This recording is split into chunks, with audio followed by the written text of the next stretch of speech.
Amulets were highly personal objects that warded off dangers and disease while attracting success. Some amulets were temporary, intended to solve a specific problem, while others were meant to be worn forever into the afterlife.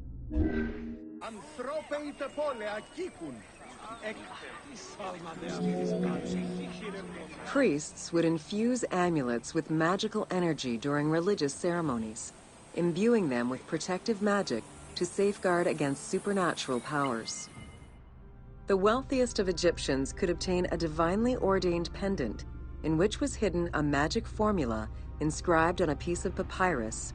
It would act as a unique spell tailored to the owner.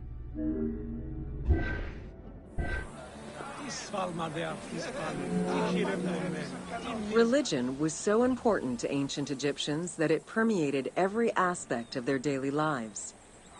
Since water was the source of life and had the symbolism of purifying the body and the soul, all daily routines began with ablutions. Personal prayers to the gods were sometimes written or spoken, with family prayers passed down through generations.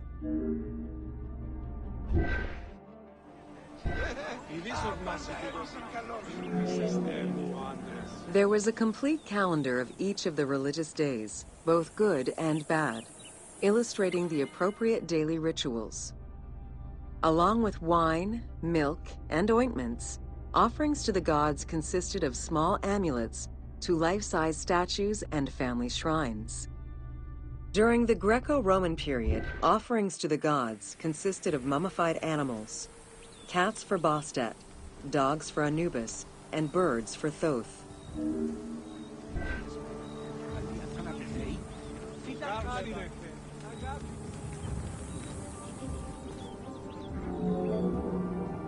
Deemed messengers of the gods, oracles offered guidance and judgment for all Egyptians, regardless of status. Crucial advice was offered on everything from day-to-day farming management to a pharaoh's decision on whether to start a war. Oracles were often used to decide legal issues. If the accused refused the judgment of the god, another god could be consulted in hopes of a more favorable reply.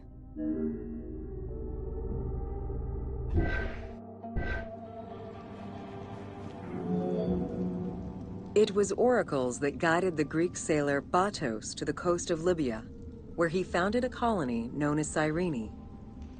During Alexander the Great's campaign to conquer Persia, he consulted the oracle at the Temple of Amun within the oasis of Siwa, and was subsequently ordained a divine being.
Welcome to Temples and Rituals of Ancient Egypt.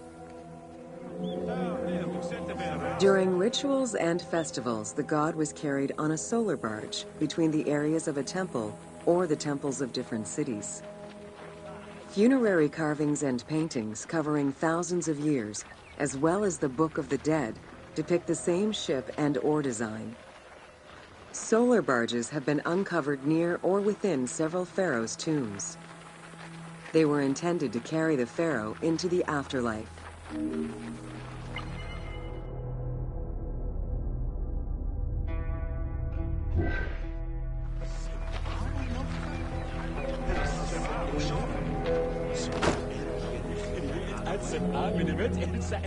Ancient Egyptians believed that Ra, the sun god, traveled the skies in a boat known as the solar barge.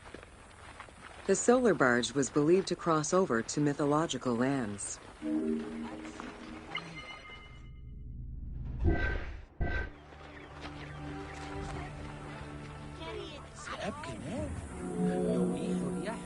The god Ra believed mankind was conspiring against him. He ordered Sekhmet, the lion-headed war goddess, to kill all humans. To his chagrin, Ra quickly realized that with all humans gone, there would be no one left to worship him. In order to stop the rampaging Sekhmet, beer was brewed and dyed red with pomegranate juice to resemble blood. Sekhmet drank every drop of the brew she could find, eventually passing out drunk. When she awoke, she was calmer, and her lion visage had changed into Bastet.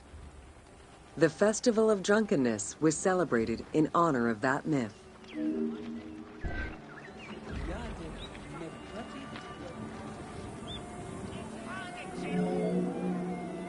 Unlike the daily rituals that took place in the temple and were performed by priests, festivals allowed the entire population of the city to participate. Festivals helped mark the passing of the seasons in the agricultural calendar. In reflecting the cycles of life, festivals offered a sense of consistency and structure for the regular citizens, thus reinforcing the sense of order that pharaohs were to provide for the citizens of Egypt as part of their godly duties.